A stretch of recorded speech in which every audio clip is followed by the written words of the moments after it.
You all ready, brother? Oh shit, we're up, baby. We're up and rolling. We are. I said, hit the intro, brother. Hit the intro. Hold on, turn off the auto lock. There we go. There we go. Okay, and then got it.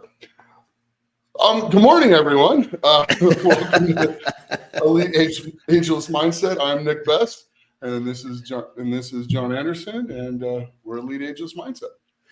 As you can tell, Nick has been traveling. He's been working. He's at his best this morning. I've been running around a little bit. Almost forgot my name, that's a good one, brother. We've known it. How long have we known it? How long? Well, I shouldn't say forgot. Just almost didn't choke out. We've known each other a hell of a long time, way back into Sonoma County. Yeah, like in the 90s. Yeah, early 90s. I remember Fifth Street Fitness. You were wearing a suit doing sumo deadlifts, and nobody had a clue what you were doing. Nobody. Yes. Probably me and one other person actually got it, Anyway, yeah. Hey, everyone, we are here every week to share with you the strategies of how we did it and how we currently do it, because we're both in our 50s. As you see, we're having some fun talking about what would that have been 30 plus years ago. Yeah, that just demonstrates it. Back when Nick and I knew each other, Sonoma County, which is a little bit north of Marin County, Northern California, and we were getting it done back then. And shit, now we're in our mid 50s and still getting it done. So that being said, we're here every week to share with you guys the strategy, but more importantly, help you be accountable and show up. We are going to show up every week, whether you like it or not. So all you got to do is join us, and we will help you lead yourself to the promised land. So anyway, every week we have a workout, and it's great. The workout's great. They're always challenging, but really what the workout does is help us talk to you guys about some of the mental strategies that we use for the workout that translate into every other part of your life. So this one, again, starting off with the front squat, which many people don't like to do, and we're doing that to them a lot, Nick. So talk a little bit about why we keep doing that to them. We keep doing it to get you comfortable with being uncomfortable. Yes. Doing movements that you wouldn't normally do because they're going to work, one, and then two, the purpose of getting used to doing something that is just not what you would consider fun, yet very beneficial to you. It's a needed skill that you must have. If you're going to continue to grow and develop in everything in your life. It's the same thing with reading or anything else. I mean, you find yourself getting comfortable being uncomfortable doing things that you might not necessarily like to do. Yeah. And that is so it. I mean, goodness gracious, think about all the things in life that we don't really want to do. They're uncomfortable. I mean, some of the goofiest little things, like for me, taking out the trash, man, I hate taking out the trash. I don't know what it is. Maybe it's from when I was a kid, but I can find myself being, I guess the term would be productive procrastination. I can find so many other things that need to be done before I take out the trash. When showing up to the gym, you can find yourself wanting to do a really long warm up or some stretching or something you might normally not do prior to starting your workout because it's a front squat. And so what I do, and I can't wait for you to share what you do, brother. When I find myself in this position, like taking out the trash, I just dive in head first. And I realize if I do this all dive into the trash, literally head first. I dive in head first because the what I need to do is I need to commit to something all the way so that I actually feel the enjoyment of doing it and getting the job done well. So I literally go around the whole house and I'll get every little crumb out of each goddamn garbage can because I know I did the job all the way. I checked that box and bam. So for you guys that find yourself procrastinating productively before a front squat workout, just flip the script. That, you know what, this is going to suck, but I'm going to do it anyway. Right. And I'm going to dive in head first, and I'm going to do it to the best of my ability, and I'm going to feel really good when it's done. So what I do, literally, I visualize how good I'm going to feel when I get the trash done really well, or I visualize how shitty I'm going to feel if I procrastinate a little more. And that right there, boom, that breaks me loose to do the right thing. What about you, brother? Yeah, no, it's very similar because there'll be certain parts of my workout that I'm really good at. I just don't like very much because it the tax and the toll that it puts on you. Which the other day I started my workout with deadlifts for reps. So I did 500 for reps. That was nasty. And I saw that, brother. That was yeah, nasty. The first couple, you got to do a nice groove. The first couple, I could see that you were looking for that groove. I was like, oh, there it is. And then it just, I hit my spot, got it moving, and just pumped them like a machine, which is good. But man, when you get done with that, I was like, okay, the goal is 15. Even if I can pull 20, I need to do 15 because I still got the whole entire rest of my workout to do. And so, because I'm back training strongman again. So it's like you do a super taxing one first, and then you go on through the rest of your workout. But you just like dread going into that, because once you pull it off the ground, you've committed. You're all in. Yeah. You're going no matter what. You're going. But you kind of like getting set up and everything, and you're pulling in a little extra wiggle, a little extra cranking down the straps. Yep. You're like, all right, here it comes, and you just kind of dread it. Like the last little warm-ups before that, like, what am I waiting for? I'm not taxed yet. I did 4 easy warm-ups coming into this. I'm like, I'm just procrastinating. Grab this thing and let's go. And that's what it is. Like diving in. It's like, all right, what am I doing? I'm procrastinating. Recognize you're procrastinating. Yes. That's a big one. And then just jump in and go. Yeah. And brother, you look like you could have done 20.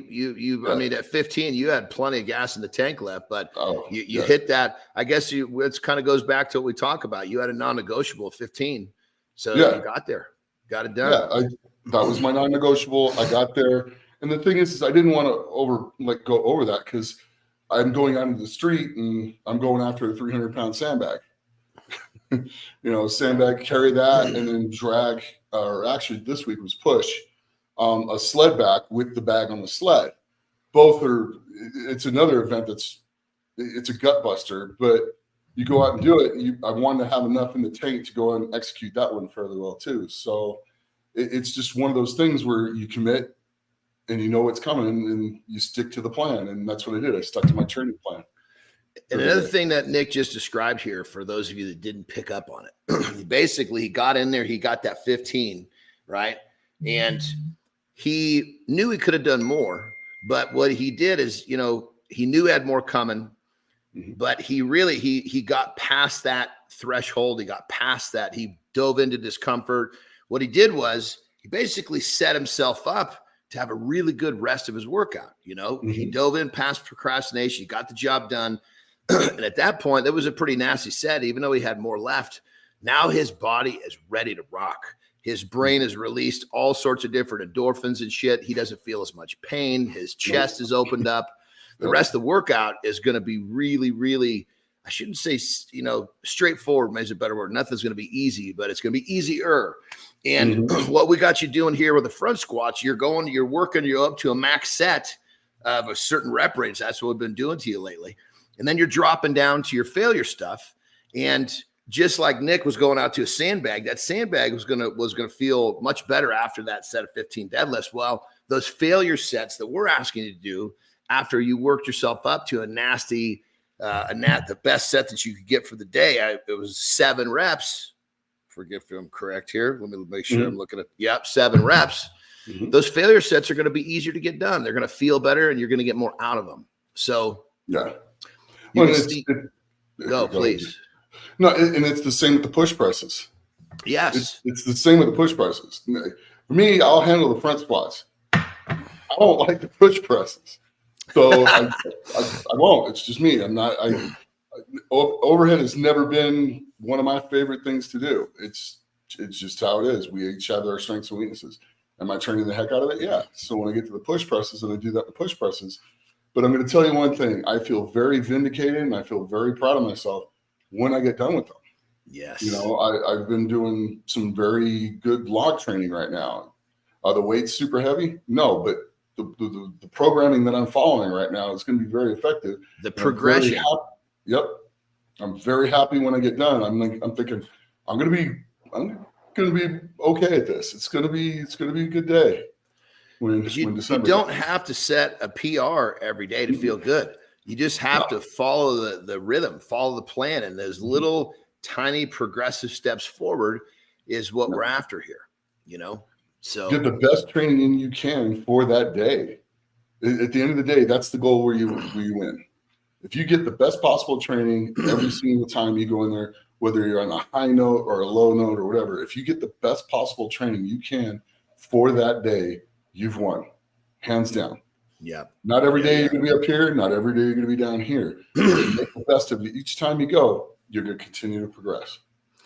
You know, there's a kind of a sidestep to that. One thing that I don't believe we've talked about much, but I think we should open this can of worms, especially if you're real advanced. Obviously, take this with a little bit of a grain of salt. But if you're not really advanced, this is going to attach to you just about perfectly. And that's the fact that if you're putting in the work, it almost doesn't matter what work you're putting in.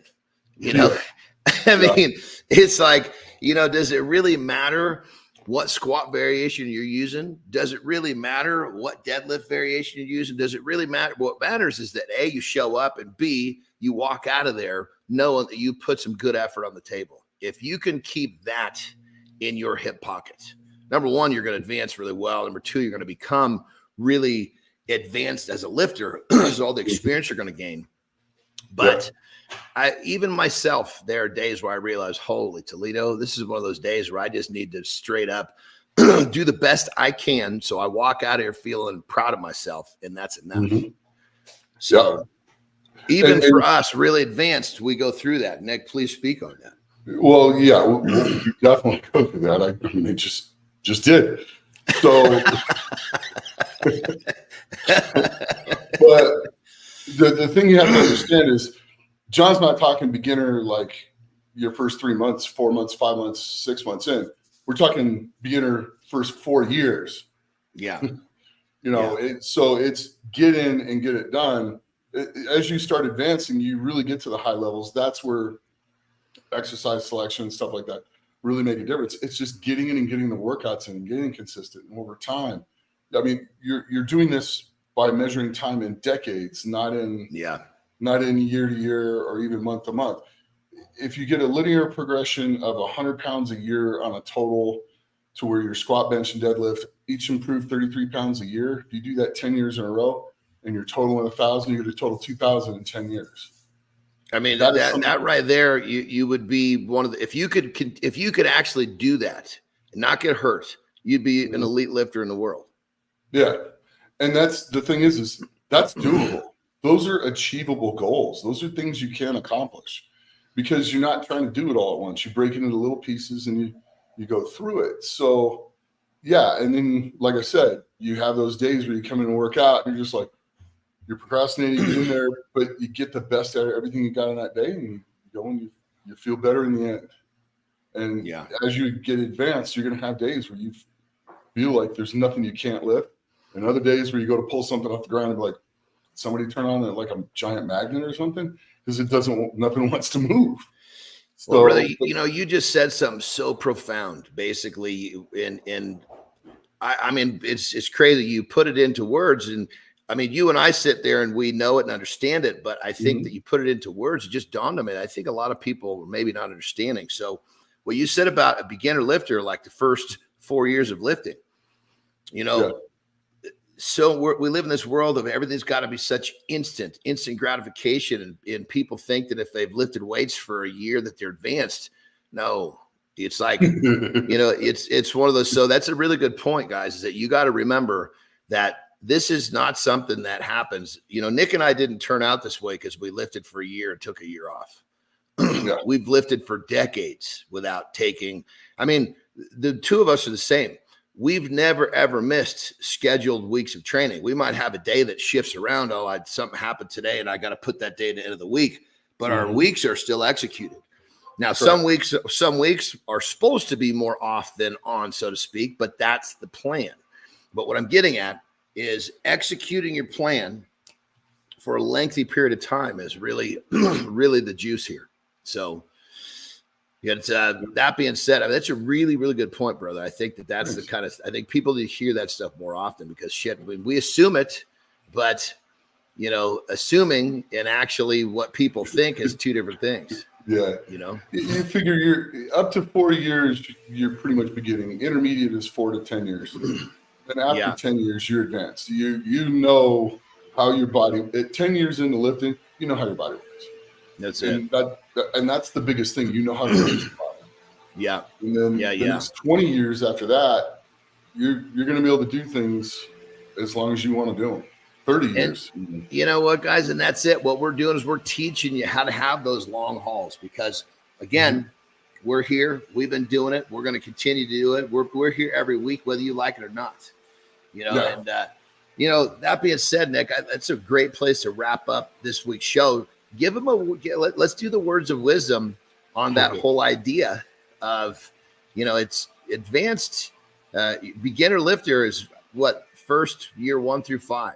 Intermediate might be 6 through 10. Advanced is north of a decade. Talk a little bit. Let's have some words of wisdom on that scale of people understanding what an advanced lifter or beginning lifter is. Well, I mean, like beginning lifters, I mean, in the first 4 months, that's when you're going to have these massive gains that you're never going to have the whole rest of the time that you're lifting.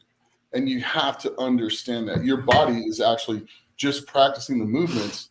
At that 4th month, when you first start your training, that's how strong you were when you started your training. It's just now your body knows how to do it. That was your normal limit, every walking around strength, right from that point on. 4 months on is when the grind starts. And the grind starts and the gains are slower and you just keep working and you just keep working. Well, that's what it is. It's the slow, methodical gains over time. And then from 4 months on to 4+ years, you're still learning your body. You're still a beginner. You're still learning what to eat right, when to eat, all that other stuff, how your body reacts to all those things, the sleep, all of it.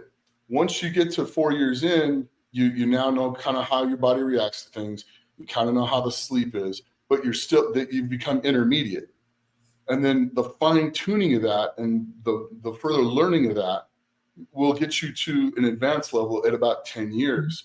And the things 10 years in compared to what you knew at 4 months in will be completely night and day, and things will become instinct over time. We're teaching you the things that have become instinct to us. Yes. We don't think about these things. Some of the things that go through my mind as I'm going to lift drives my training partner, James, crazy, because I just do things now without even consciously thinking about them. Like the way I grip a stone and I squeeze my hands in, like this, and then pull the stone off the ground.